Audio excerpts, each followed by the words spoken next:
Olá, meus irmãos, que a graça e a paz do nosso Senhor Jesus já esteja com cada um de vocês. Sejam todos muito bem-vindos a mais um vídeo aqui do nosso canal, que é o canal Revelaction, canal este, meus irmãos, que tem surgido para abençoar a vida de muitos irmãos. Meus amados, hoje estamos aqui para estar dando continuidade ao nosso estudo que nós já começamos aqui da lição da Escola Sabatina, que tem como título desta semana, Imagens do Fim. E, meu amado, se você não viu ainda o estudo da primeira parte aqui da lição da Escola Sabatina desta semana, vou deixar agora aqui o card que vai estar aparecendo aqui nesta tela. Clica nesse card e você será direcionado para o vídeo parte 1 do estudo da lição desta semana da Escola Sabatina, meus irmãos. E se você for novo por aqui no nosso canal, não deixe aí de se inscrever e ativa o sininho das notificações, para que toda vida que o irmão Ramon lançar um conteúdo novo aqui dentro do nosso canal Revelaction, você será avisado, você será notificado. Então, deixado todo este recado aí para vocês, meus amados, vamos começar mais um estudo aqui da lição da Escola Sabatina, mais um estudo da Palavra de Deus aqui dentro do nosso canal Revelaction.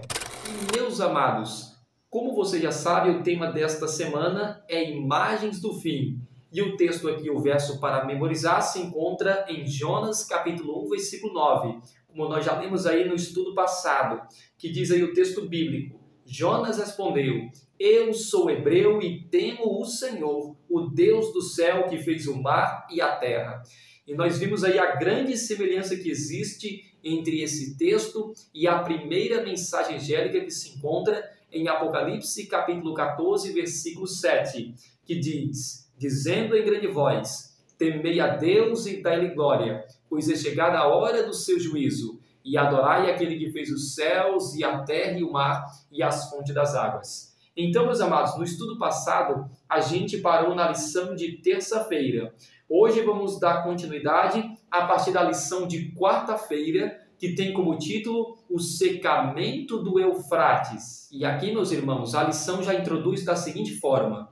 Um dos pontos fortes de Babilônia era a maneira como o rio Eufrates passava por baixo de suas muralhas, fornecendo à cidade um suprimento ilimitado de água. Isso também provou ser sua fraqueza. Nitocris, uma antiga rainha babilônica, havia criado obras da terra ao longo do rio para desenvolvê-lo como uma rota para a cidade e, no processo, desviou o rio para um pântano, permitindo que as equipes trabalhassem confortavelmente. Ciro percebeu que poderia fazer a mesma coisa, secando o Eufrates o suficiente para que pudesse marchar confortavelmente com suas tropas sobre o muro.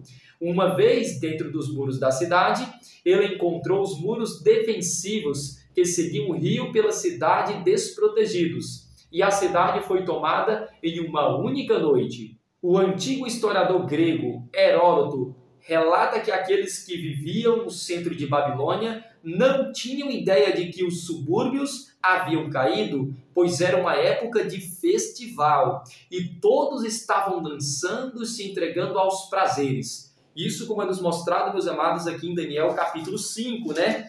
Daniel capítulo 5, verso 1 diz que o rei Belsazar, ele deu um grande banquete a 1000 dos seus grandes e bebeu vinho na presença dos meus. Então, como a própria lição muito bem colocou, estava acontecendo ali uma época, né? Uma época de festival e todos estavam, meus amados, dançando e se entregando aos prazeres. Infelizmente, nós sabemos o que aconteceu com Belsazar e com todos aqueles que rejeitaram ali a voz ou ao apelo do Espírito Santo de Deus.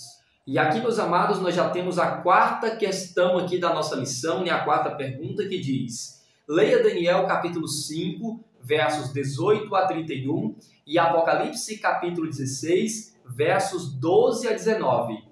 Que paralelos você encontra entre as últimas pragas do Apocalipse e a história da queda de Babilônia? Então, meus amados, a lição que a gente traça aqui um paralelo entre essa história de Daniel capítulo 5 e o momento ali que acontece as 7 últimas pragas, onde nós temos ali a queda da Babilônia espiritual. Então vamos ler aqui, meus irmãos, Daniel capítulo 5, a partir do versículo 18, onde a palavra do Senhor nos diz o seguinte: acompanhe comigo aí na tela. Ó Rei, Deus, o Altíssimo deu a Nabucodonosor teu pai o reino e a grandeza, glória e majestade. Por causa da grandeza que ele deu, povos, nações e homens de todas as línguas tremiam e temiam diante dele. Matava a quem queria, e a quem queria deixava com vida. A quem queria exaltava, e a quem queria abatia.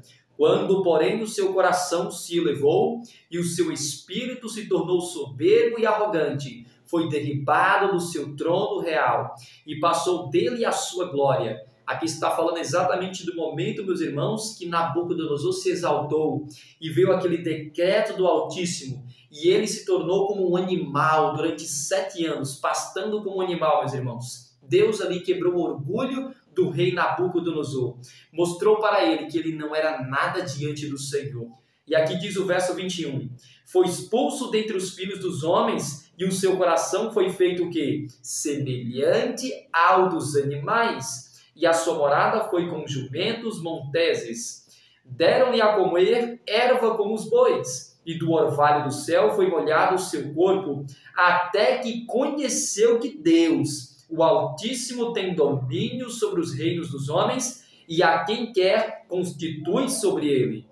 Tu, Belsazzar, que és seu filho, não humilhaste o teu coração, ainda que sabias tudo isto, e te levantaste contra o Senhor do céu, pois foram trazidos os utensílios da casa dele perante ti, e tu e os teus grandes, e as tuas mulheres, e as tuas concubinas, bebeste vinho neles. Além disso, destes louvores aos deuses de prata, de ouro, de bronze, de ferro, de madeira e de pedra, que não veem, não ouvem, nem sabem, mas a Deus em cuja mão está a tua vida e todos os teus caminhos, a ele não glorificaste. Versículo 24. Então da parte dele foi enviada aquela mão que traçou esta escritura. Esta, pois, é a escritura que se traçou. Mene, mene, tekel e parsim. Esta é a interpretação daquilo. Mene, contou Deus o teu reino e deu cabo dele. Tekel, pesado foste na balança e achado em falta. Pérez, dividido foi o teu reino e dado aos medos e aos persas. Então aqui, meus irmãos, nós temos a sentença que é pronunciada sobre Babilônia. Nós vemos claramente que o rei Belsazzar, com todos aqueles 1000 convidados que estavam na sua festa, todos ali afrontaram a Deus, mas principalmente o próprio rei Belsazzar, porque de acordo com o versículo 22, ele não era inocente diante de Deus. Por isso que o versículo 22 diz, tu, Belsazzar, que és seu filho, não humilhaste o teu coração, ainda que sabias de tudo isso. Belsazzar, meus irmãos, ele conhecia a história completa de Nabucodonosor. E como Deus, ele humilhou o rei Nabucodonosor, mostrando que ele não era nada diante do Senhor. E mesmo com todas estas histórias, esses testemunhos, ele não se humilhou na presença de Deus. Pelo contrário, ele desafiou Deus Altíssimo. E aqui, meus amados, temos um momento em que este rei passa do limite, meus irmãos. Porque agora ele pega os utensílios do templo, os utensílios da casa de Deus, e ele começa agora a colocar bebida alcoólica dentro dos utensílios sagrados do santuário. E aquilo, meus irmãos, aos olhos de Deus, foi a última gota d'água. Então nós temos esta sentença que diz, Mene, mene, tekel e parsim. E aí temos a interpretação que diz, né, Mene, contou Deus o teu reino e deu cabo dele. Acabou-se o reino de Babilônia. Tekel, pesado foste na balança e achado em falta.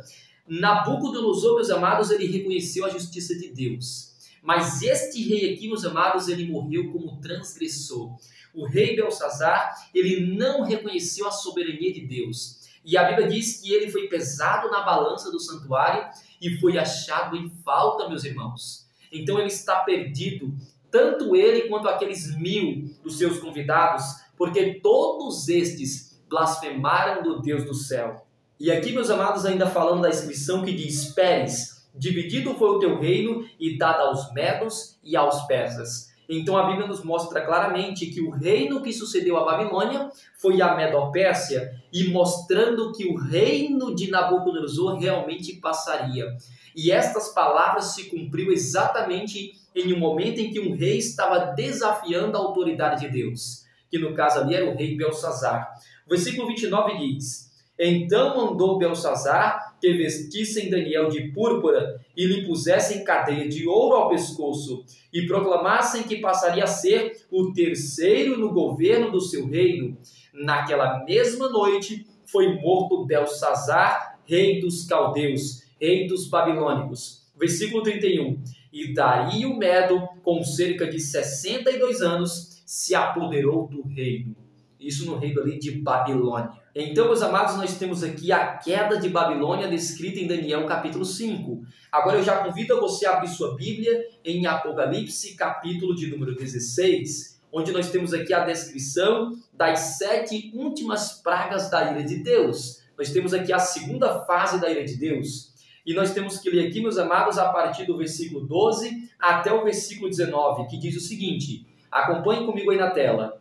Derramou o cesto a sua taça sobre o grande rio Eufrates, cujas águas secaram, para que se preparasse o caminho dos reis, que vem do lado do nascimento do sol. Então veja, meus irmãos, que aqui fala que quando o sexto anjo derramou sua taça sobre o grande rio Eufrates, o que é este grande rio Eufrates aqui na profecia, meus irmãos? Se você for para Apocalipse 17:15, veja o que representa águas na profecia. O versículo 15 diz: Falou-me ainda, as águas que viste onde a meretriz está sentada. A meretriz aqui é Babilônia, meus irmãos, é a Babilônia espiritual do tempo do fim. E aqui diz: onde a meretriz está sentada, estas águas representam o quê? São povos, multidões, nações e línguas. Então, o grande rio Eufrates, meus irmãos, aqui representa os povos, multidões, nações e línguas, que dão apoio aqui para a prostituta. Assim como o rio de Babilônia auxiliava ali aquela cidade, meus irmãos, era a grande riqueza daquela cidade, Babilônia. Da mesma forma, meus amados, o grande rio Eufrates aqui nos últimos dias representa estes reinos do mundo aí, que dão o seu poder, que dão a sua autoridade, que fazem com que esta prostituta se torne poderosa e rica, meus irmãos. E esta prostituta, no tempo do fim, nós sabemos quem é. Representa exatamente a Igreja Católica Apostólica Romana e também as suas filhas. E não só as suas filhas, que representam, claro, o protestantismo apostatado, mas não é só a Igreja Mãe e as suas filhas, as igrejas caídas, mas também representa nos últimos dias todas as abominações da terra, todas as espécies de religiões não cristãs, que também estão se unindo, formando uma única Babilônia, meus irmãos. E o versículo 12 diz, né? Derramou o cesto a sua taça sobre o grande rio Eufrates, cujas águas secaram, para que se preparasse o caminho dos reis, que vem do lado do nascimento do sol. Então vi sair da boca do dragão, da boca da besta e da boca do falso profeta, 3 espíritos imundos semelhantes a rãs, porque eles são espíritos de demônios, operadores de sinais, e se dirige aos reis do mundo inteiro com o fim de ajuntá-los para a peleja do grande dia do Deus Todo-Poderoso. Eis que vem como ladrão, bem-aventurado aquele que vigia e guarda as suas vestes, para que não ande nu e não se veja a sua vergonha. Então os ajuntaram no lugar que em hebraico se chama Armagedon. Interessante, meus irmãos. Aqui ainda no versículo de número 13 fala: então vi sair da boca do dragão, da boca da besta e da boca do falso profeta, 3 espíritos imundos semelhantes a rãs. Quem são estes 3 espíritos imundos, meus irmãos? De acordo com o espírito de profecia, meus amados, estes 3 espíritos imundos, que de acordo com o versículo 14, são espíritos de demônios, que são operadores de sinais e que vão se dirigindo aí aos reis do mundo inteiro, a fim de congregá-los, a fim de ajuntá-los para a grande batalha do Armagedon. Quem são estes 3 espíritos imundos? De acordo com o espírito de profecia, o primeiro espírito imundo que sai da boca do dragão é o espiritualismo. É toda forma de espiritismo, meus irmãos. Já o segundo espírito imundo que sai da boca da besta é o catolicismo. E o terceiro espírito imundo que sai da boca do falso profeta é o próprio protestantismo apostatado, meus amados. Então, assim você tem aqui uma união, um ecumenismo entre o espiritualismo, que sai da boca do dragão, o catolicismo, que sai da boca do papado, e o protestantismo apostatado, que sai exatamente ali da América do Norte, meus irmãos. Os três espíritos imundos. E ainda temos o versículo 17 que diz: Então derramou o sétimo anjo a sua taça pelo ar, e saiu grande voz do santuário, do lado do trono, dizendo: Feito está. Meus amados, aqui no versículo 17, apenas temos que corrigir, porque esta voz aqui que fala feito está, é a voz de Deus o Pai. E o verso 18 nos diz, meus irmãos: E sobrevieram relâmpagos, vozes e trovões, e ocorreu grande terremoto, como nunca houve igual desde que há gente sobre a terra. Tal foi o terremoto, forte e grande. E aí temos aqui o versículo 19 que diz: E a grande cidade. Que grande cidade é essa, meus irmãos, que está aqui caindo? É a grande Babilônia, é a grande prostituta. E a grande cidade se dividiu em 3 partes, e caíram a cidade das nações. E lembrou-se Deus da grande Babilônia para dar-lhe o cálice do vinho do furor da sua ira. Então, meus amados, com a leitura desses textos, vamos agora responder essa pergunta que diz: que paralelos você encontra entre as últimas pragas do Apocalipse e a história da queda de Babilônia? Qual é o paralelo que nós encontramos, meus irmãos, entre estas pragas descritas aqui no Apocalipse e a queda de Babilônia que é mencionada em Daniel capítulo 5? Meus irmãos, o grande paralelo que existe entre Daniel capítulo 5 e também ali as pragas do Apocalipse é que em Daniel capítulo 5 nós temos ali a queda da Babilônia física.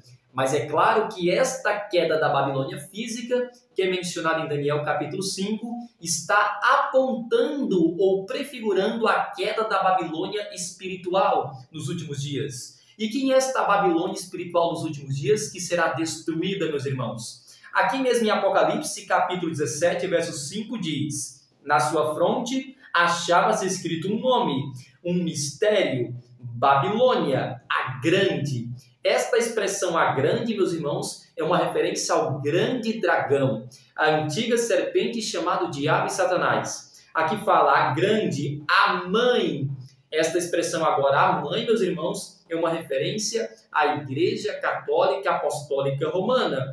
E aqui diz: e das meretrizes. Quem são as meretrizes?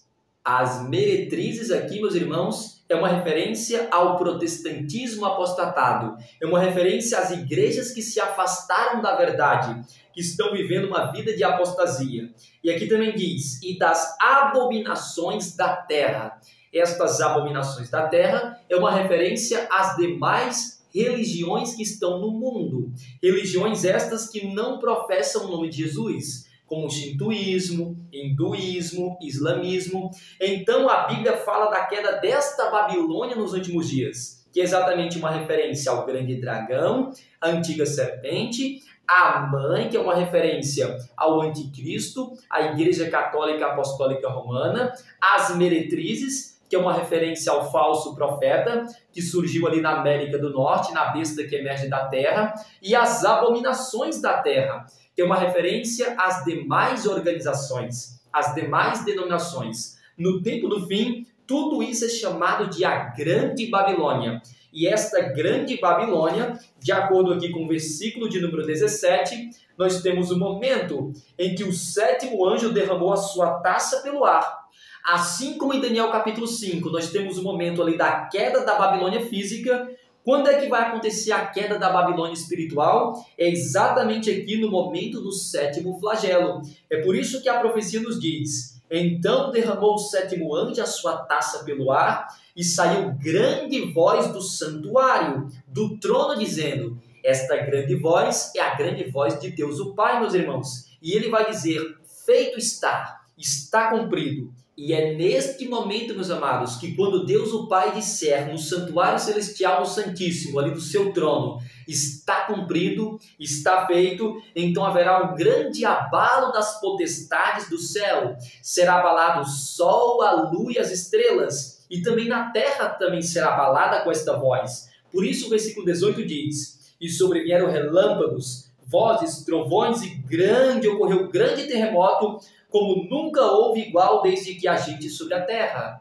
Este terremoto é o mesmo terremoto mencionado em Apocalipse, capítulo de número 6, meus irmãos. Apocalipse, capítulo 6, fala, no versículo 12: vi quando o Cordeiro abriu o sexto selo, e sobreveio grande terremoto. O sol se tornou negro como um saco de crina, e a lua toda como sangue, e as estrelas do céu caíram pela terra, como a figueira quando abalada por vento forte deixa cair os seus figos verdes. Então, meus irmãos, é neste momento, meus amados, que a voz de Deus, quando a voz de Deus disser está cumprido, então vai acontecer estes eventos que estão descritos aqui no sexto selo, a partir do versículo 12, que fala que houve um grande terremoto, o sol se tornará negro como um saco de crina, a lua se tornará como sangue e as estrelas do céu cairão sobre a terra, em forma de pedras, pesando cerca de 35 quilos. E aqui fala, meus irmãos, que este terremoto, meus amados, que ocorreu, ele é um terremoto como nunca houve igual desde que agite sobre a terra. Tal foi o terremoto forte e grande. E aqui nós temos o momento da queda da Babilônia espiritual dos últimos dias. E a grande cidade se dividiu em 3 partes, e caíram a cidade das nações. Interessante que esta grande cidade ela se dividiu em 3 partes. Meus amados, isso é interessante, porque esta Babilônia espiritual ela é comandada por 3 poderes. E quais são estes 3 poderes? Aqui mesmo no capítulo 16, no verso 13, diz quais são os 3 poderes que estão à frente desta grande Babilônia espiritual nos últimos dias. Aqui fala, então vi sair da boca do dragão, da boca da besta e da boca do falso profeta. Os 3 poderes que estão à frente desta Babilônia espiritual dos últimos dias é o dragão, a besta e o falso profeta. Então eu entendo, meus irmãos, isso aqui é particular meu, uma interpretação particular, eu entendo que quando a Bíblia diz que esta grande cidade, ela caiu ali em 3 partes, o que a Bíblia está nos dizendo é que o dragão, a besta e o falso profeta, eles estão sendo aqui derrubados diante de Deus. Por isso que a Bíblia diz que esta cidade ela se dividiu em 3 partes e caíram as cidades das nações. E lembrou-se Deus da grande Babilônia para dar-lhe o cálice do vinho do furor da sua ira. Então, meus amados, este é o paralelo que nós temos aqui entre Daniel capítulo 5 e Apocalipse capítulo 16, onde temos aqui a descrição das 7 últimas pragas. Somente lembrando, meus irmãos, que a queda desta Babilônia, ela acontece exatamente, meus amados, na 7ª taça da ira de Deus. Aqui a lição coloca de forma resumida a resposta. Cristo destruirá a Babilônia para salvar o seu povo. A queda da Babilônia histórica é um tipo ou representação do que Cristo fará nas últimas pragas. E isso é interessante, meus irmãos, porque aqui no versículo 12 do capítulo 16 fala: derramou o cesto a sua taça sobre o grande rio Eufrates, cujas águas secaram, para que se preparasse o caminho dos reis que vem do lado do nascimento do sol, os reis que vêm do Oriente. E quem é que vem do Oriente, meus irmãos, para libertar os filhos de Deus neste mundo que estará corrompido ali pelo pecado? Estes reis aqui, meus irmãos, é uma referência ao reino de Cristo, o reino de Cristo Jesus. E quando nós temos aqui a 7ª taça, a continuação da 7ª taça se encontra em Apocalipse, capítulo 19, a partir do versículo 11, meus irmãos, que fala que o céu ele se recolheu como pergaminho, ele se abriu. E o versículo 11 aqui no capítulo 19 continua descrevendo esta cena quando diz: viu o céu aberto, e eis um cavalo branco, e o seu cavaleiro se chama Fiel e Verdadeiro, e julga e peleja com justiça. Os seus olhos são chamas de fogo, na sua cabeça há muitos diademas. A serva do Senhor fala que são 7 coroas.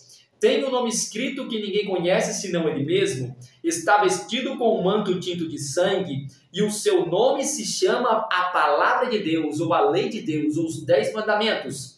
E seguiu nos exércitos que há no céu, montando em cavalos brancos, com vestiduras de linho finíssimo, branco e puro. Sai da sua boca uma espada afiada, para com ela ferir as nações. E ele mesmo as regerá com um cetro de ferro, e pessoalmente pisa o lagar do vinho do furor da ira do Deus Todo-Poderoso. Tem no seu manto e na sua coxa um nome escrito: Rei dos Reis e Senhor dos Senhores. Então veja claramente, meus irmãos, que quando temos ali a praga descrita na 7ª taça, logo em seguida nós temos o momento da volta de Jesus. E esta volta de Cristo é que vai trazer a destruição do reino de Babilônia, meus amados. Então, meus amados, eu creio que já está respondida a pergunta de número 4. Vamos aqui, meus amados, para a parte de quinta-feira, que tem como título Ciro, o Ungido. E a lição já introduz da seguinte forma, meus irmãos. Acompanhe comigo aí na tela. Quando Ciro saqueou a cidade de Babilônia, o período do cativeiro do povo de Deus chegou ao fim, e os persas permitiram que os israelitas retornassem à terra prometida e reconstruíssem o templo. E foi exatamente isso que aconteceu, meus amados. Quando Ciro conquistou a Babilônia, ele libertou os filhos de Israel e permitiu que o povo de Deus voltasse para a sua terra para que eles pudessem reconstruir o santuário, meus irmãos. E aqui a lição ainda diz: sob o domínio de Ciro, o Império Persa se tornou o maior da história, naquilo que o historiador Tom Holland chama de a maior aglomeração de territórios que o mundo já vira. Segundo parágrafo da lição diz: como era costume entre os persas, Ciro foi até chamado de um grande rei e rei dos reis. Interessante, meus irmãos, porque aqui nós vemos aqui no versículo de número 16, que diz aqui, falando a respeito da pessoa de Jesus, fala que Jesus tem no seu manto e na sua coxa um nome escrito. Que nome escrito é esse? Rei dos reis e Senhor dos senhores. Nós temos esse paralelo aqui entre Ciro e o Ciro dos últimos dias, que é uma referência ao Senhor Jesus. E aqui a lição ainda continua dizendo: ele, este Ciro, prenuncia o que acontecerá quando Cristo retornar para buscar a sua igreja, meus irmãos. Ciro, meus irmãos, é um tipo de Cristo. Ciro que na verdade é um símbolo, Ciro é o tipo e Jesus é o cumprimento desta profecia. Jesus é o antítipo, meus amados. E aqui a lição ainda diz: ele é o rei que vem do Oriente. Como a gente viu exatamente em Apocalipse, capítulo de número 16, o versículo 12. Para que se preparasse ali o caminho dos reis que vem do lado do nascimento do sol.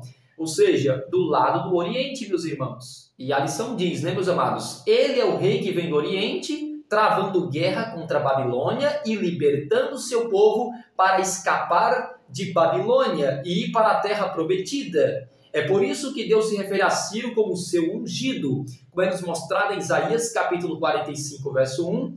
E aqui diz: esse famoso persa não apenas libertou o povo de Deus, mas sua campanha contra a Babilônia também é um tipo ou representação da segunda vinda de Jesus. De fato, meus irmãos, o momento em que Ciro invade aquela terra de Babilônia e liberta os filhos de Israel para que eles pudessem voltar para a sua terra, meus irmãos, é uma referência exata ao que Jesus fará nos últimos dias, vindo para este mundo para resgatar sua igreja. E ao Jesus vir, meus amados, e resgatar sua igreja, nós voltaremos para a nossa terra prometida, meus irmãos, que foi perdida por conta da transgressão. Quando Adão e Eva transgrediram ali a lei de Deus, eles foram expulsos, meus irmãos, do lindo Éden. Mas a Bíblia diz, meus amados, que quando Jesus ele voltar para buscar o seu povo, Deus ele vai restaurar todas as coisas. E os filhos de Deus terão novamente acesso a este maravilhoso paraíso, meus amados. E a serva do Senhor nos diz que este lindo Éden será muito mais lindo e impactante do que o primeiro Éden, meus amados. E aqui nós já temos a pergunta de número 5, meus irmãos, que nos diz: leia 2 Crônicas, capítulo 36, versos 22 e 23. Quais são as semelhanças e as diferenças entre a história de Ciro e a de Nabucodonosor? Qual é o significado desse decreto? como ele impactou a primeira vinda de Jesus séculos depois? Então, meus amados, para a gente estar respondendo essas perguntas, vamos ler o que está escrito em 2 Crônicas, capítulo 36, versos 22 e 23, meus irmãos. Aqui em 2 Crônicas 36, 22 e 23, nós lemos: Porém, no primeiro ano de Ciro, rei da Pérsia, para que se cumprisse a palavra do Senhor por boca de Jeremias, despertou o Senhor o espírito de Ciro, rei da Pérsia, o qual fez passar pregão por todo o seu reino, como também por escrito, dizendo: Assim diz Ciro, rei da Pérsia: O Senhor, Deus dos céus, me deu todos os reinos da terra e me encarregou de edificar uma casa em Jerusalém, que está em Judá. Quem entre vós é de todo o seu povo, que suba, e o Senhor seu Deus seja com ele. Então, meus amados, com a leitura desse texto, vamos aqui agora responder estas 3 perguntas aqui da lição de número 5, da pergunta de número 5. Então, meus irmãos, aqui nós temos 3 perguntas. A primeira pergunta diz: quais são as semelhanças e as diferenças entre a história de Ciro e de Nabucodonosor?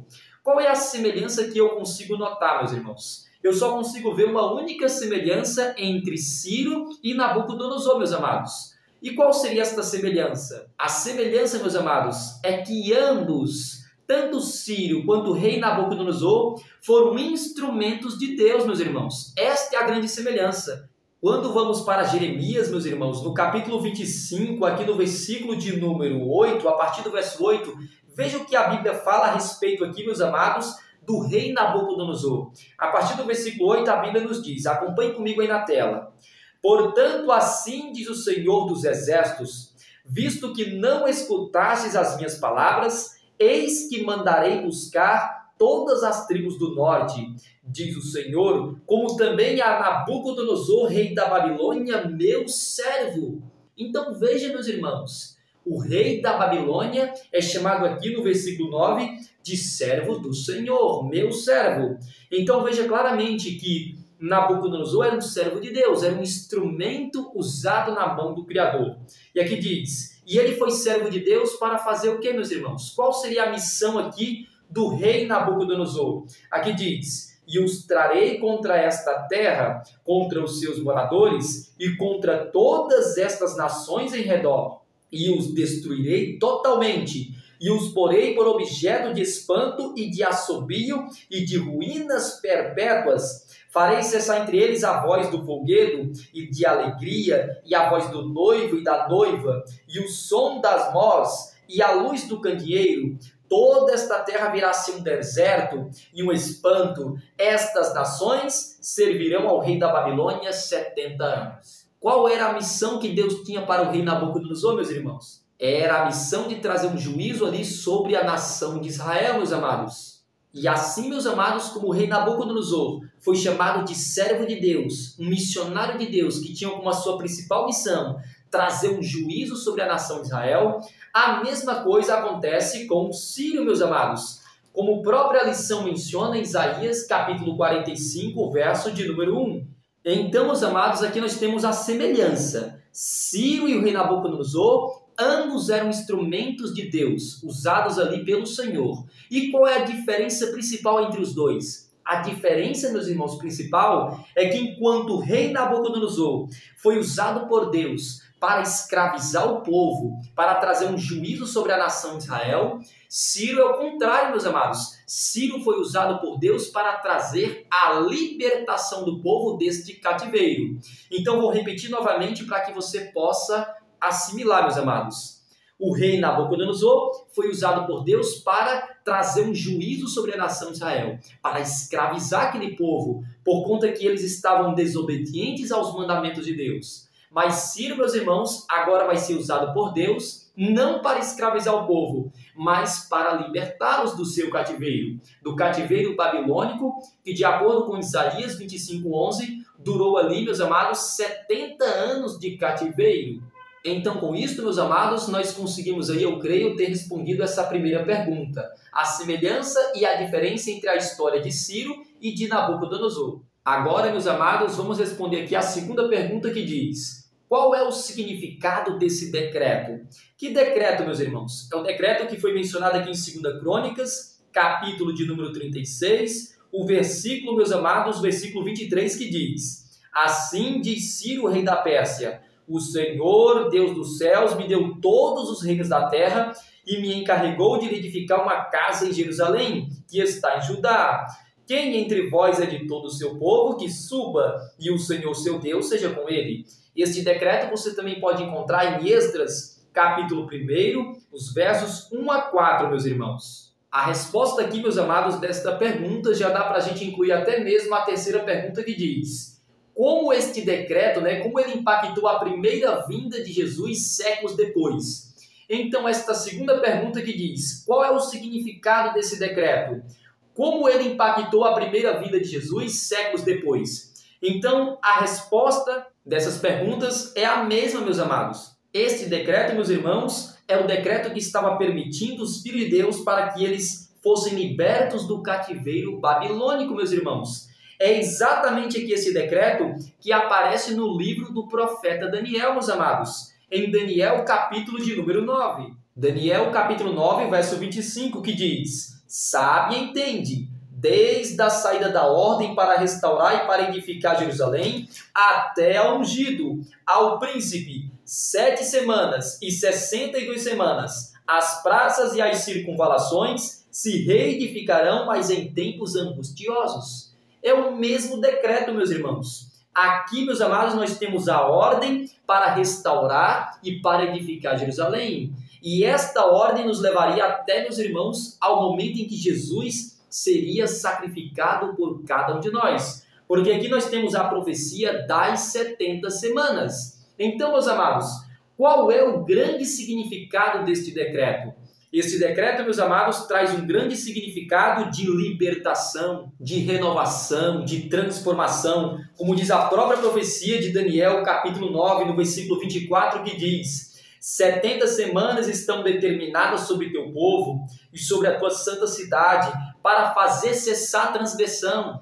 Tudo isso aqui, meus amados, está vinculado a este decreto, meus irmãos. Cessar a transgressão, para dar fim aos pecados, para expiar a iniquidade, para trazer a justiça eterna, para selar a visão e a profecia e para ungir o santo dos santos. Mas tudo isso só deveria acontecer se tivesse este decreto, que se encontra no versículo 25, que diz: Sabe e entende, desde a saída da ordem para restaurar e para edificar Jerusalém. Então este decreto, meus irmãos, ele sai exatamente aqui, no reino de Ciro, meus irmãos. Ciro, ele é o primeiro a promulgar a ordem para restaurar e para edificar Jerusalém. Esta ordem ela sai mais ou menos ali no ano 537 a.C., mas ela só vai se completar exatamente no ano 457 a.C., no 7º ano do reinado do rei Artaxerxes I Longínquo. Então, vou repetir novamente. Este decreto, ele é promulgado primeiramente no reinado de Ciro, e isto exatamente no primeiro ano do seu reinado, como nós vimos ali em 2 Crônicas, capítulo 36, os versos 22 e 23. Mas esta ordem para restaurar e para edificar Jerusalém, ela só vai se completar exatamente no 7º ano do reinado do rei Artaxerxes I Longínquo.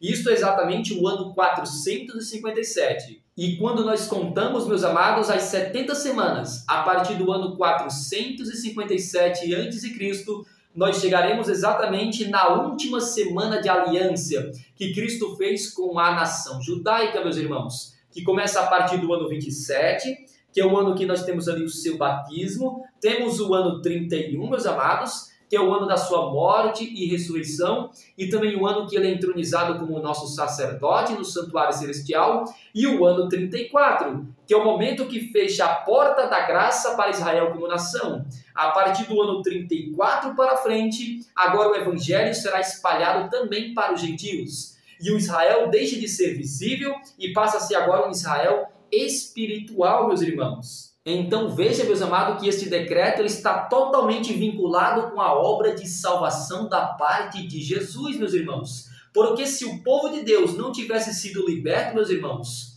então o santuário nunca teria sido reconstruído e nunca teria se cumprido a profecia, meus amados, que se encontra em Ageu, capítulo 2, o versículo 7. Profecia essa, meus amados, que nos diz o seguinte, acompanhe comigo aí na tela. Farei abalar todas as nações, e as coisas preciosas de todas as nações virão. Algumas traduções colocam, e o desejado de todas as nações virá. E aqui diz, e encherei de glória esta casa, diz o Senhor dos Exércitos. É interessante, meus amados, aqui a profecia nos diz, a profecia de Ageu fala que a glória do segundo templo seria maior do que a glória do primeiro templo. E como é que isto se cumpriu? Se cumpriu exatamente porque no segundo templo, meus amados, o próprio Filho de Deus entrou nesta casa, meus irmãos. Então a glória da segunda casa se tornou maior do que a glória da primeira casa. Porque nela, meus amados, veio pessoalmente o Filho do Deus vivo. E esta, meus amados, era uma profecia que só poderia se cumprir se o decreto que foi promulgado por Ciro se cumprisse, meus irmãos. O decreto este que foi promulgado ali no ano 537 e que só se completou no ano 457 a.C. Então eu creio, meus amados, que está respondido aí as 3 perguntas. E, meus irmãos, para a gente concluir o estudo da lição de hoje, eu gostaria de ler apenas uma citação do Espírito de Profecia no estudo adicional, aqui dentro dos comentários de Ellen G. White, meus irmãos. O último parágrafo nos diz: a mensagem de Deus para os habitantes da terra hoje é: estejam bem vocês preparados. Que eu e você, meus irmãos, possamos estar preparados. E ela diz o porquê. Porque o Filho do Homem virá a hora em que vocês menos esperam. Precisamos estar preparados, meus amados. As condições nas metrópoles proclamam em tons de trovão que a hora do julgamento de Deus chegou e que o fim de todas as coisas terrenas está próximo. É em rápida sucessão. Os julgamentos de Deus seguirão um ao outro, meus irmãos. Uma referência também ali às 7 trombetas, as pragas descritas nas trombetas e as pragas descritas nas taças. E ela fala: fogo, inundação e terremoto, com guerra e derramamento de sangue. O anjo da misericórdia não pode mais proteger os impenitentes. A tempestade está se formando, meus irmãos. A tempestade está se formando. É por isso que nós temos que atender o apelo da voz do Espírito Santo. Como diz Hebreus 3,13. Hoje, se ouvirdes a sua voz, não endureçais o vosso coração. E ela conclui dizendo: só quem responder ao convite da misericórdia, como fizeram os habitantes de Nínive sob a pregação de Jonas, e se santificar pela obediência às leis do governante divino, permanecerá. E permanecerá o que, meus irmãos? Permanecerá de pé. Para se cumprir, meus amados, a resposta daquela pergunta: quem subsistirá quando o rei aparecer? Quem poderá ficar de pé diante do Rei dos Reis e Senhor dos Senhores, quando aparecer nas nuvens do céu? Somente aqueles, meus irmãos, que viveram uma vida de santificação. Somente aqueles que viveram uma vida de consagração a Deus. Esses, meus irmãos, vão conseguir estar de pé diante do Pai, diante do Cordeiro e diante do Santo Espírito de Deus. E, meus amados, com esta citação, nós já concluímos aqui mais um estudo da lição da Escola Sabatina dentro do nosso canal. Se ficou qualquer dúvida, meus irmãos, deixe aqui nos comentários, para que nós possamos estar respondendo as dúvidas na medida do possível. Também deixe seu pedido de oração, meus irmãos, para que nós possamos estar orando uns pelos outros. E se o conteúdo deste vídeo agregou valor na tua vida, meus irmãos, então deixe aquele joinha. Deixe aquele joinha para fortalecer o nosso canal e também lembre-se de compartilhar este vídeo com o máximo de pessoas que você conhece, com seus conhecidos, amigos e familiares, para que mais pessoas tenham acesso ao poder do Evangelho da Palavra do nosso Deus. Então, deixado este recado para você, meu amado ouvinte, meu amado irmão, vamos agora neste momento, meus amados, citar aqui, meus irmãos, a bênção apostólica de Deus. Feche os seus olhos, meus irmãos. Que a graça de nosso Senhor Jesus e o amor de Deus e a comunhão e as consolações do Santo Espírito sejam com todos nós, sejam com cada um de nós e que todos possam dizer 3 vezes: Amém, Amém, Amém. Louvado seja o Senhor. E até, meus amados, ao próximo estudo da Palavra de Deus aqui dentro do nosso canal Revelaxion.